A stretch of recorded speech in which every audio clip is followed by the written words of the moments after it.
how to fix Messenger nickname bug. Now this bug, what this bug does is, no matter how many times you try changing the nickname of someone, you won't be able to do so.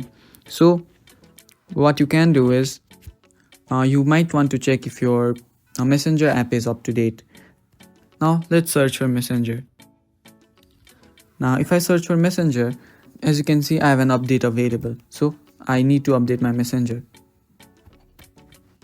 Now as you can see I have updated my Messenger. Now if I try to change the nickname, it should be possible.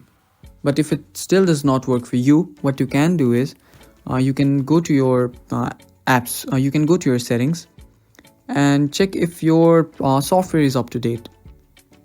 Now you can do that by going to general and then going on software update. As you can see I have an update available.